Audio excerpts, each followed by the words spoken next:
ظاہر ہے بہت سارے مسائل خاص طور پر معیشت کو بہتر کرنے کے لیے ملک میں سیاسی استحکام لانے کے لیے مذاکرات ہی واحد حل ہے، لیکن ابھی پاکستان تحریک انصاف کی جو ہمارا بنیادی سوال بھی ہے، ایک طرف تو وہ کہہ رہے ہیں کہ انسان ہو یا فرشتے مذاکرات کے لیے تیار ہیں، پھر وہ کہہ رہے ہیں کہ جو ہمارے مطالبات ہیں اگر وہ نہ مانیں گے تو سول نافرمانی کی طرف جائیں گے۔ اب رانا ثنا بھی کہہ رہے ہیں کہ مشروط مذاکرات کی بات ہو رہی ہے، تو آپ کو لگتا ہے کہ آنے والے دنوں میں آپ کا تجزیہ کیا کہتا ہے؟ حالات سول نافرمانی کی طرف جا سکتے ہیں یا مذاکرات کی ٹیبل پر بیٹھ جائیں گے؟ یہ مزے کی بات ہے کہ کہا جا رہا ہے کہ اپوزیشن کو گھٹنوں کے بل لانے کی بات ہو رہی ہے، حالانکہ اس وقت تک جو اپوزیشن میں بیٹھی ہوئی پی ٹی آئی پارٹی ہے وہ اسٹیبلشمنٹ یعنی فوج کو گھٹنوں کے بل لانے کی اپنی ہر کوشش میں ناکام ہو چکی ہوئی ہے۔ یہی عمر ایوب ہیں جنہیں پرائم منسٹر نے چل کے جا کے ہاتھ ملایا اور آفر کی، ٹاکس کی، تو انہوں نے کہا تھا چوروں اور ڈاکوؤں سے ہم نہیں ملیں گے۔ یہ جس دن سے مفرور ہوئے ہیں ڈی چوک سے، اس کے بعد انہیں انسان اور فرشتے ایک لگنے لگ گئے، یعنی فرشتے وہی ہوتے ہیں جو جنہیں فرشتے کہا جاتا ہے، یعنی اسٹیبلشمنٹ۔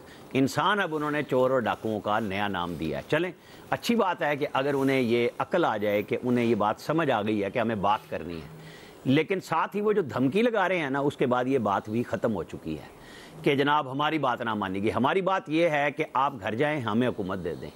تو بھائی 2018 میں آپ کو اسی طرح حکومت ملی تھی جس طرح 2024 میں آپ سے لے لی گئی۔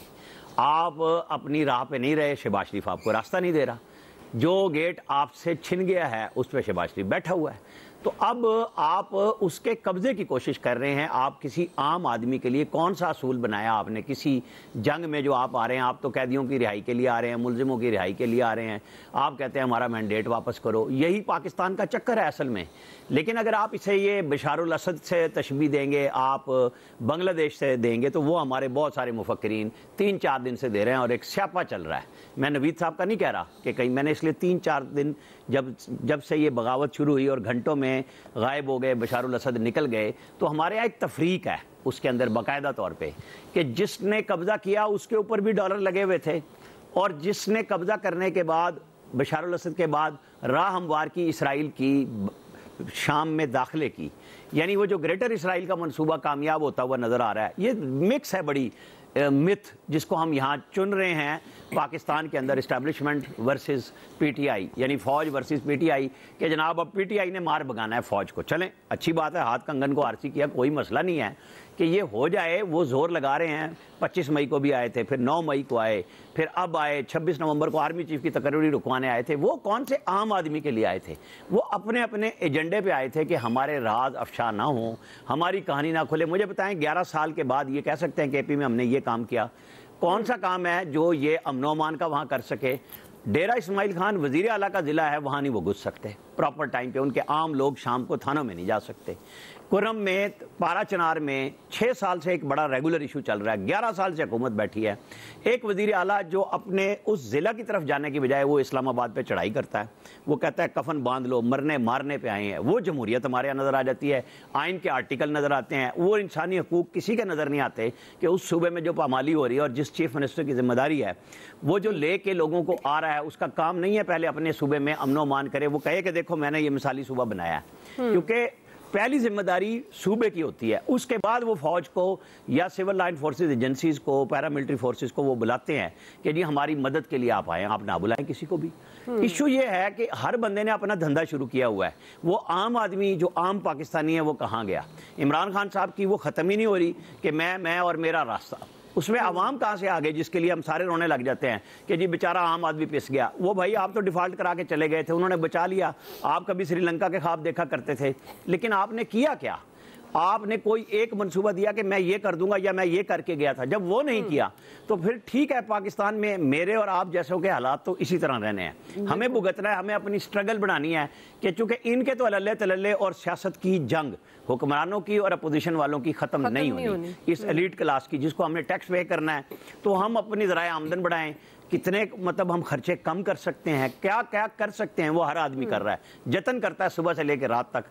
ٹینشن ہوتی ہے بندوں کو، پتہ نہیں کیا کیا ہوتا ہے، لیکن ان کے اوپر کوئی اثر نہیں پڑتا۔ آپ اور ہم بحث کرتے ہیں، اللہ کرے کہ یہ گھٹنوں کے بل جو نوید صاحب کہہ رہے ہیں کہ یہ گرا کے اور بھگا دیں گے اس فوج کو پاکستان سے، پتہ نہیں وہ معمر قذافی کو بھول گئے جہاں فوج نہیں تھی. بڑا مذاق آرمی چیف کا اڑایا جا رہا ہے جب وہ کہتے ہیں کہ لیبیا کو دیکھ لو اور شام کو دیکھ لو. تو کیا ہو رہا ہے جب فوج مضبوط نہ ہو، پاکستان کے بارڈر اگر خدا نہ خواستہ نہ ہو، تو آپ کا جو مخالف انڈیا میں دشمن بیٹھا ہوا ہے وہ تو بار بار کہہ رہا ہے کہ ہمیں تو ضرورت ہی نہیں پڑ رہی کچھ کرنے کی، کہ یہ تو پاکستانی خود کر رہے ہیں. جی فیصل صاحب، ویسے یہ بات تو درست ہے، یہ آپس کی باتوں میں، آپس کے معاملات اور آپس کے مفادات کے چکر میں عوام کو تو بھول ہی گئے ہیں بالکل، چاہے وہ حکمران طبقہ اور اپوزیشن بھی اپنی معاملات اور مسائل پر بات کرتی ہے. آلدو اپوزیشن کی جو جاب ہے وہ بہت ہی مختلف ہوتی ہے، حکومت کو بار بار یاد دہانی کرانا ہوتی ہے کہ بھئی اب آپ کیا کر رہے ہیں عام آدمی کے لیے، عوام کے لیے، لیکن یہاں تو معاملہ ہی الٹا ہے. آپ کو کیا لگتا ہے کہ بات مذاکرات کی طرف جا سکتے ہیں، یا جو رانا ثنا کہہ رہے ہیں کہ مشروط بات چیت نہیں ہو سکتی؟